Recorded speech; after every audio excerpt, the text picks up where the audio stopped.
की हाल सुनावा दिलदा, कोई महरम राज न मिलदा। कोई दिल की बात सुनने वाला है ही नहीं। अच्छा, हमारे यहाँ तो ज़रा वैसे ही शोर पड़ जाता है ना ज़्यादा कि जी वो खुदकुशी हो गई, ये हो गया, वो हो गया। बाहर के ममालिक में तो ये बहुत ज़्यादा है। उनकी रेशो पता है क्या है? वो कहते हैं कि 1 मिनट में एक बंदा खुदकुशी करे। दिन के कितने मिनट हैं तो ज़रा हिसाब लगाएं कि वो पूरे US, यूरोप, UK जितनी बाहर की दुनिया है आइसोलेटेड है बेचारे। कोई पास रहने वाला नहीं है, कोई बात करने वाला नहीं है। फैमिली स्ट्रक्चर तबाह हो चुके हुए हैं। माँ बाप अलहदा रहते हैं। बच्चों के साथ एक लिमिट तक वो रह सकते हैं, फिर कहते हैं चलो भागो तुम भी अपने काम करो जाके। तो एंड रिज़ल्ट क्या होता है कि बूढ़े माँ बाप होते हैं, वो कभी किसी को उठा के ओल्ड हाउस पहुँचा देते हैं।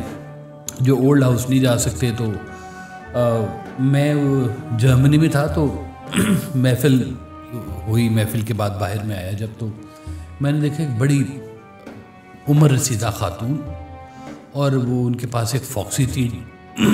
वो उसकी में से ना वो क्रेट निकाल रही है अपना, कोई बियर थी क्या था पता नहीं, कुछ ऐसा। तो भारी मुझे लगा, तो मेरे साथ बच्चा था। मैंने कहा यार ये ज़रा भाग के ना जाके ज़रा इनकी मदद ही कर दो। जो भी है मदद करना तो तुम्हारा काम है, मदद कर दो। तो वो उसने वो उठाया क्रेट, उठा के तो उसके दरवाजे के ऊपर छोड़ दिया। तो वो दरवाजे के ऊपर पहले एक क्रेट पड़ा हुआ था वहाँ पर, ये दूसरा था जो वो खातून जाके रख रही थी। तो मुझे कहता है जी ये जब ये हम महीने की पहली तारीखों में जब पैसे आते हैं ना गवर्नमेंट की तरफ से, तो ये अपना वो दारू का पूरा स्टॉक लेके आती हैं और पूरा महीना फिर घर में रहती हैं। मैंने कहा कोई बाल बच्चा, कोई रिश्तेदार अजीज़? कहता कुछ भी नहीं, कहीं ना आती है ना कहीं जाती है। मैं कही अगर किसी दिन अंदर आको गई तो कहता जी कोई लेट ही पता चलेगा किसी को, कोई आता जाता ही नहीं है यहाँ पर। तो अब ये ऐसे लोगों में आइसोलेशन जब होती है ना, और ये एक एज फ्रेम है। आप देखें कि 10 साल से छोटे बच्चों में कहीं पर भी ना डिप्रेशन होगा, ना सुसाइड होगा, ना एंग्जाइटी होगी।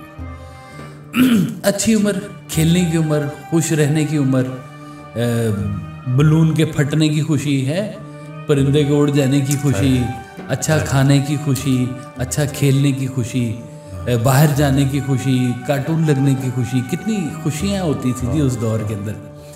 तो जैसे जैसे अब वो उस उम्र से बाहर निकलता है और पेरेंट्स की तरफ से भी एक स्ट्रेस आना शुरू हो जाता है। पढ़ो, नंबरों की रेस लगी हुई है और ये करना है और तुमने मुस्तकबिल बनाना है।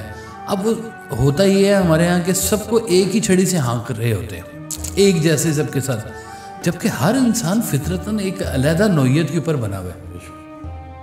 बच्चे आपके चाहे एक ही घर में पैदा हुए हैं, एक ही माँ बाप के साथ हैं, लेकिन हर बच्चा एक अपनी फितरत के ऊपर पैदा हुआ है।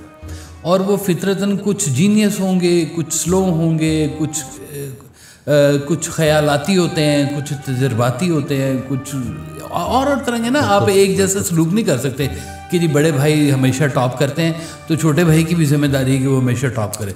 वो ज़रूरी थोड़ी है भाई, उसका अपना नसीब है, उसका अपना नसीब है, उसके अपने मामलात उसके अलग-अलग डील करे। वो भाइयों में भी एक कंपटीशन चला देते हैं, बहनों में भी एक कंपटीशन चलाया। देखा तुमने उसको फलाने को, देखा तुमने उसको, वो फलाने के बेटे को देखा, फलाने की बेटी को देखा। वो क्या भाई, वो उनके हैं, आप अपने जो है मामलात उसको सीधा करें। तो पता चलता है कि ये जो है ना, ये एज 14 साल से लेकर तो 30 साल तक सबसे ज़्यादा सुसाइड्स इस एज में होती है। सबसे ज़्यादा डिप्रेशन, अभी उनके ख्यालात बन रहे हैं। वो भी आया उसको दुनिया में 14-15 साल हुए, 20 साल हुए, अभी इतनी जल्दी क्या पड़ गई है तुम्हें भाई? उसको भी तो कुछ ज़िंदगी में अपने तौर पे सीखने दो, गलत सही तजर्बात करने दो, उसके साथ खड़े हो, उसको हेल्प करो कि भाई अब तुम देखो इसको चलाओ, हम तुम्हारे साथ खड़े हैं। गलती करोगे तब भी हम तुम्हारे साथ खड़े हैं। वो चीज़ नहीं होती, वो उसके ऊपर ना डंडे लेके खड़े होते हैं, जनाब तुम कमाते नहीं हो, तुम ये नहीं कर रहे, तुम देखो वो फलाने के बच्चे इतने पैसे कमाता है, तुम क्या कर रहे हो। इस तरह की ना एक जंग सी लगी हुई है, और उस जंग के बीच में जनाब फिर और कितने सारे वाक़यात होते हैं। इंसान जो है ना जी बेसिकली ये, अच्छा ये जो एज होती है ना 30 के बाद वाली जो एज, 35-40 की जो एज चलती है, प्रॉब्लम्स इसमें भी आते हैं, आइसोलेशंस इसमें भी होती हैं। लेकिन होता ये है कि इतनी एज में जाके उसको थोड़ी समझ आ गई होती है कि ज़िंदगी जो मैं पीछे गुजार के आया हूँ इसके पैरामीटर्स ये थे, चलो अब इतनी गुजर गई थोड़ी सी और गुजार लें। तो मैं आपको बता रहा हूँ कि कुछ लोग तो सुसाइड कर जाते हैं, लेकिन कुछ लोग जिंदा भी मुर्दा चल रहे होते हैं।